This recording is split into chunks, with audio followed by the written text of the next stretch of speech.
Oui, je vais leur dire en tout cas.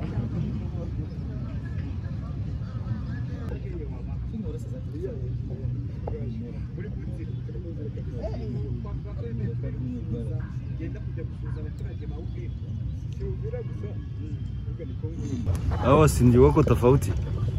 Pale umeona kuna FDLR pale. Mnaoje FDLR kuliko hata mimi. Yaani wako naishi hapa, wanaona wanafanya na jeshi la government miaka na miaka hapa. Wenye nafuata pale wazalendo na wa criminals wako pale. Wale ni wako na waua watu hapa ndani ya town.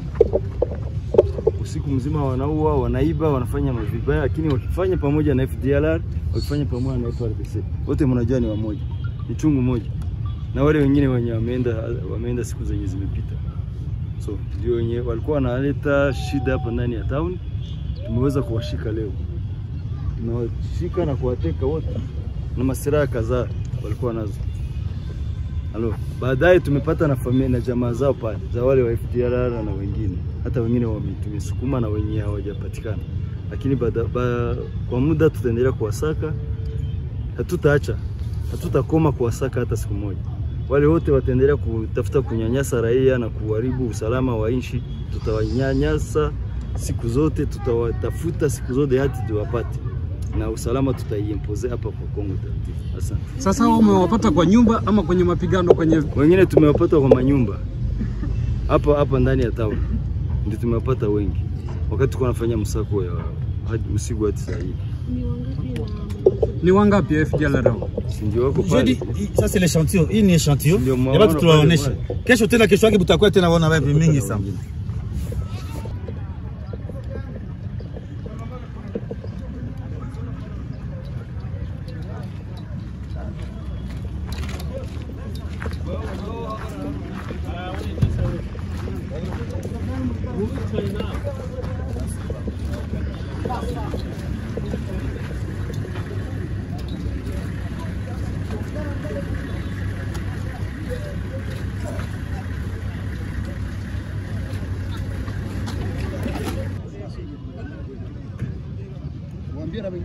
Oui, je vais leur dire en tout cas. Kama mtu anaona mtu ambaye anajua iko na silaha, inabidi ataye ule mtu. Sababu tunafika na ligne rouge. Tunakukutana huko na mtu iko na silaha, unamficha kwako. Tunamshika na wewe kabisa tutakufunga. Utajibu kabisa. Hiyo ndio wakati kila mtu anajua kwamba anaweka mtu iko na silaha, anajua fasi silaha iko, aitoa hiyo silaha, atoa hiyo mtu kabisa, tuko tayari kupokea ile bitu batu. Bile bitu na bale batu. Ligne rouge maana yake nini? Ligne rouge tunasema hivi. Maana yake kama bale batu tunamwambia kila siku. Mutoa bale batu. Unaficha batu biko na silaha, batu biko na sikia. Maana yake ligne rouge tunasema kila mtu ambao anaweka mtu ambao iko na silaha, hiyo ni shida kubwa sana tena kubwa. Donc a partir ya leo baitoa hiyo silaha, batoa taje wale watu. Kama tunamshika tunakushika na wewe. Na wewe unakuwa mjambazi directement. Asante. Katika mji wa Goma. Katika mji wa Goma. Kwa nini hii hatua? Sababu government ya Kongo inalipa watu pesa nyingi sana. Inalipa watu pesa nyingi sana. Inalipa watu pesa ba politiciens nyingi ambao biko Kinshasa banaleta pesa hapa na watu. Lakini watu biko na yosikia, biko na silaha, biko na weka watu ambao biko na silaha, bauwe watu. Hatuwezi kabisa kuvumilia watu wakufe kila siku. Inabidi ligne rouge pale kabisa. Hatutatolerate tena hilo maneno kabisa. Lakini mlikuwa ndani ya sensibilisation. Tulisensibilize sana kila siku, kila dakika. Lakini batu biko nasikia. Asante bwana. Asante.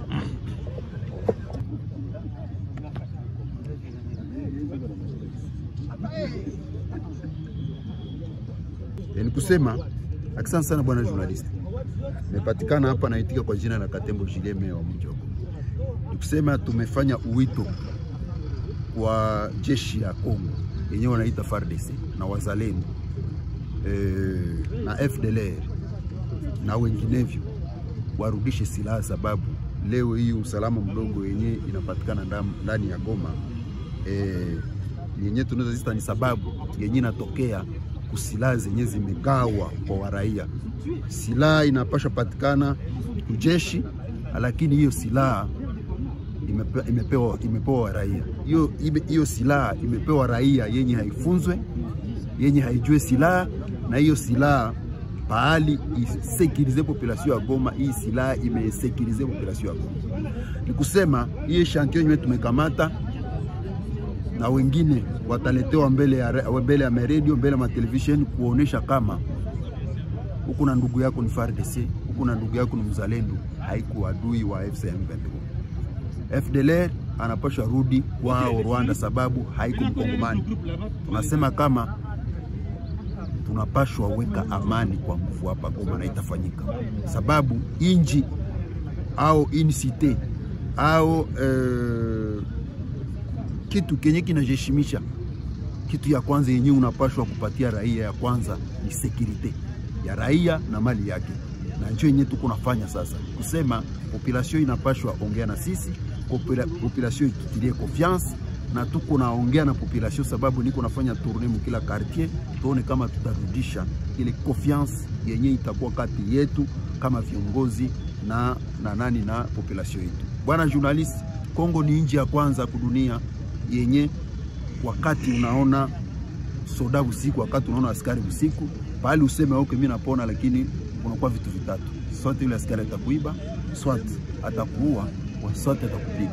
Sasa hiki kitu kinapashwa isha, na ile ndio tuko naonana na raia kusudi tuambie kama sisi hatukukuja kupora mali ya raia hapa, hatukukuja kuua raia, lakini tukia kuchunga raia na mali yake, sawa vile Kiwanja, Kibirizi, Kanyabayonga, Kirumba, Kichanga, Nyakakoma. Kwenye sasa leo watu wanaishi na amani.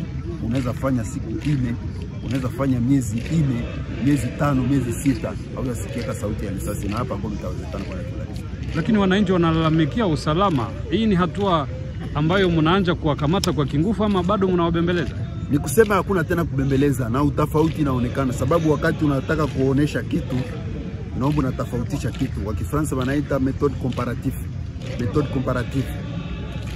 Wakati unaona wakati yenye government imekuwa hapa na sisi tofauti. Nimekuambia ya kwamba government imeweka hapa 30,000, 13,000, 14,000 ya jeshi imeshindwa kusekirize vile ya Goma. Sasa, sababu objectif haikuwa kusekirize vile ya Goma. Mwito kwa watu wanaoweka wazalendo na wanajeshi nyumbani kwao hadi sasa ni mwito gani? Ni kusema ile wanaita bande ya wa malfete, ni kusema wanaungana.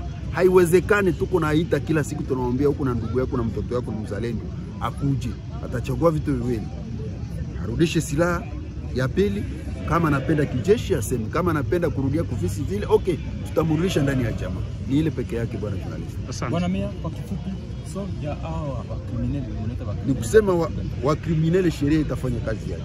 Tuko na masheria ndani ya nchi. Leo tuko na centre d'arbitrage, tuko na procureur, tuko na bajiji, sheria itafanya kazi yake. Wakati mtu anadetenir, anakamata silaha illegalement kinyume na sheria ya Kongo inaweza kuweka miaka 10 au miaka 15 chua kichwa. Ni ile sababu tulianza msensibilisation, lakini leo tunafika kwa wakati tuweke nguvu kusudi amani irudie Kongo. Swali ya mwisho,